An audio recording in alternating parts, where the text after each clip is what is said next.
Okay, this is the final video. So here's a scenario. Let's say that you just completed all the steps and you close out your editor and you come back and you want to start the database queue.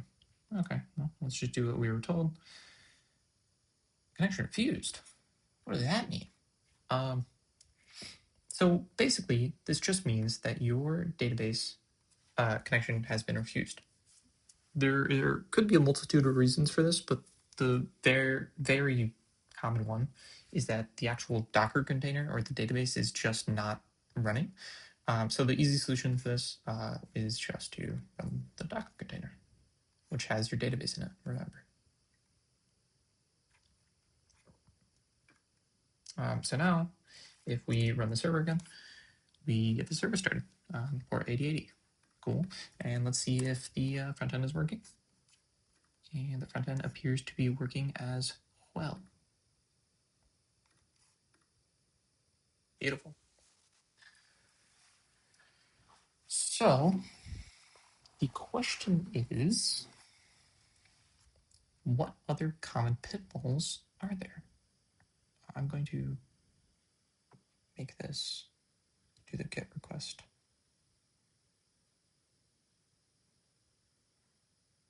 I'm doing all this stuff. Okay, and now it's doing the GET request, and now it has this. Cool. So the question is, what other common pitfalls can there be? So I already showed you in the last video that you have to mark stuff as updatable if you want to actually update it. So here, not here, here in this API, if I wanted to update the department, I actually have to go into this Inc folder, the courses.cls, and actually mark it as updatable here. Okay, cool. There's other stuff that you can do, but maybe you're asking yourself, that's kind of complicated. This looks kind of complicated. What the heck? I thought this was supposed to be easy. Well, you're in luck, because I thought the same thing. So let's say you are trying to add a new table to the Golang backend. So I just deleted instructors, and we're going to open a new script here. We're going to go cd go backend. You have the luxury of using a script that I made for you guys. So this script is called the model builder, and you supply the name of the database. If you're ever unsure of what the name of the database is, you can always look in the site settings and see the valid database names. And also in the README, in this README, it will tell you to create a database test. So the database name is test. So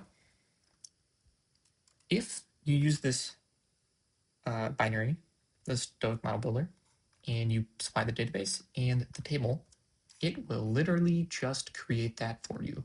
No ifs, ands, or buts. It's super simple. It does 99% of the work for you. It's awesome. Everything is set up properly, and everything just works. It does both the class instance or the model and the API.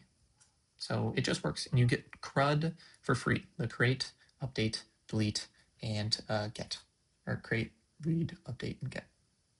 No, create, read, update, and delete. You get all those for free. Awesome. So what if a process is not successfully killed? So let's just say I delete this, and let's say I wanted to go away, get out of here, do whatever, come back. And now I want to come back. So I open up Golang, and I want to come back. CS scheduling.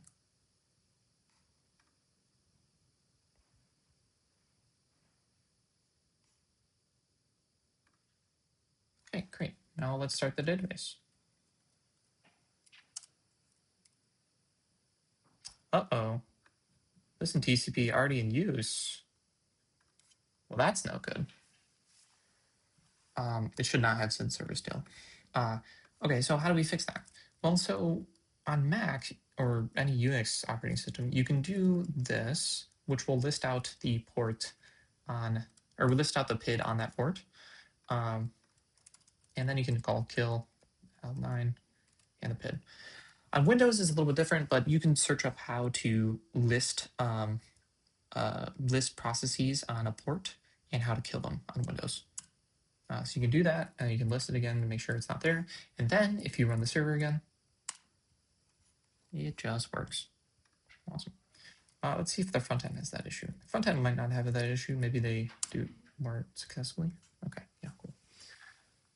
So the front end actually closed properly. That's actually an issue for me. I should probably fix that, but I guess we'll find out. Maybe. We'll see. Regardless, that is pretty much all you need to know to work with the Stoic backend, the Stoic Golang backend. Thank you all for watching. I hope this visual aid has been helpful to some degree. If you have any questions, please direct them to either me or Zach, or just anyone who wants help. Thank you everyone for listening.